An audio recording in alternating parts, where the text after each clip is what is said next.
আমাদের দ্বিতীয় ক্লাসে শিখবো আমরা অটোক্যাড কিভাবে সেটিং করতে হয়। সেটিং করার জন্য আমরা প্রথমে অটোক্যাড সফটওয়্যারটি ওপেন করে নিয়ে আমাদের চলে যাব সবার প্রথমে ফরম্যাট অপশনে। ফরম্যাট থেকে আমরা যাব ইউনিটসে। ইউনিটে যদি আমরা ক্লিক করি তাহলে আমাদের নতুন একটা পপআপ চলে আসবে। এখান থেকে আমাদের প্রথমে চলে যেতে হবে আর্কিটেকচারাল, এরপর 0 ফিট 0 ইঞ্চি, এরপর নিচে আমাদের যেখানে মিটারস আছে এখান থেকে আমরা ইঞ্চি করে দেব, ইঞ্চি করে দিয়ে দেন ওকে।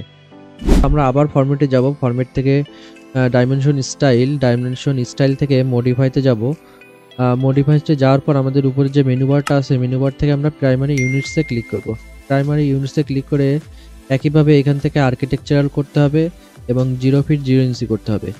0 ফিট 0 ইঞ্চি করার পরে আমাদের এখানে 0 ফিটে একটা ক্লিক দিতে হবে।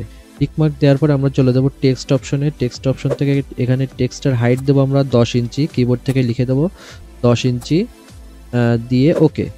10 ইঞ্চি দিয়ে ওকে দেওয়ার পর set current and close. Third স্টেপে যাওয়ার জন্য আমরা আবার ফরম্যাটে যাব, টেক্সট স্টাইলে যাব। টেক্সট স্টাইল থেকে এখানে ফার্স্টে আমরা ফন্ট চেঞ্জ করব। ফন্টটা আমরা দেব অবশ্যই টাইম নিউ রোমান। টাইম লিখলে আমাদের টাইম নিউ রোমানটা চলে আসবে। সাজেস্ট থেকে আমরা নিয়ে নেব। এরপর আমাদের যে টেক্সটের হাইটটা হবে এখানে আমরা হাইট দিয়ে দেবো 10 ইঞ্চি, অ্যাপ্লাই দিয়ে ক্লোজ দেবো। আমাদের এই যে XY অক্ষটা যেটা আমরা জুম আউট জুম ইন করার সাথে সাথে পরিবর্তন হচ্ছে, এটা যদি আমরা ফিক্সড এক জায়গায় রাখতে চাই তাহলে আমরা যাব ভিউতে।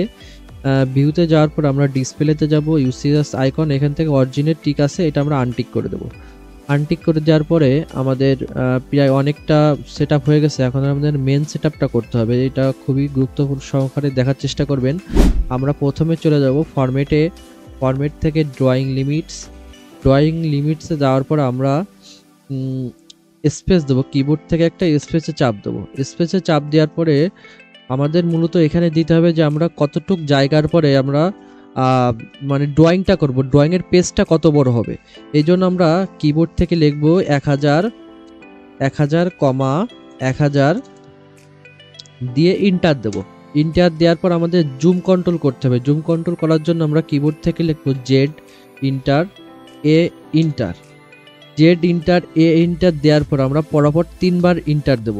1 2 3 3বার এন্টার দেওয়ার পর আমাদের পেজ সেটআপটা কমপ্লিট হয়ে যাবে। আমরা এখন দেখব যে আসলে পেজ সেটআপটা সম্পূর্ণ সঠিকভাবে হয়েছে কিনা। সঠিকভাবে দেখার জন্য আমরা প্রথমে লাইন নেব, একটা যে কোনো এক জায়গায় পিক করব। পিক করে আমরা একটা লাইন ড্র করব। লাইন ড্র করার জন্য দেখুন আমাদের কিন্তু লাইনটা আঁকাবাঁকা হয়ে যাচ্ছে। আঁকাবাঁকা থেকে সোজা করার জন্য যদি আমরা কিবোর্ডের একদম প্রথম সারির উপরের দিকে F8 নামে একটা বাটন আছে, F8 যদি আমরা ক্লিক করি তাহলে সোজা হয়ে যাবে।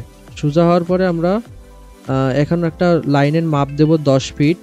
কিবোর্ড থেকে 10 ফিট দিয়ে এন্টার দেব, দিলে আমাদের একটা লাইন ড্র হয়ে যাবে। এখন আমরা দেখব যে আসলে এই লাইনটা সঠিক আছে কিনা।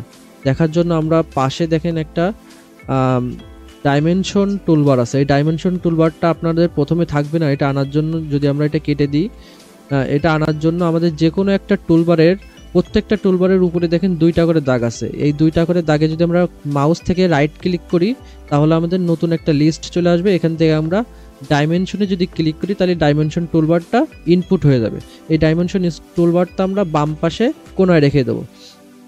এবার আমরা এখান থেকে লাইনার নেব, একটা লাইনার নিয়ে এই প্রথম পয়েন্ট থেকে শেষ পয়েন্ট পর্যন্ত আমরা মেপে দেখব যে আসলে 10 ফিট আছে কিনা। আমাদের যদি 10 ফিট থাকে তাহলে আমাদের পেজ সেটআপটা সম্পূর্ণভাবে হয়েছে।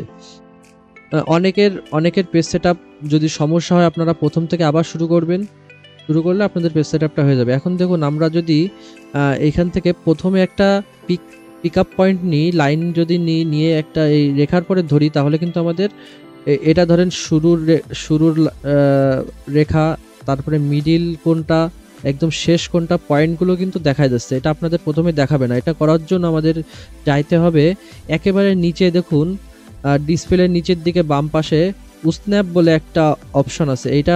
এইটার উপরে মাউস রেখে যদি আমরা রাইট ক্লিক করি তাহলে সেটিং নামে একটা অপশন আছে। এখানে সেটিংয়ে ক্লিক করব।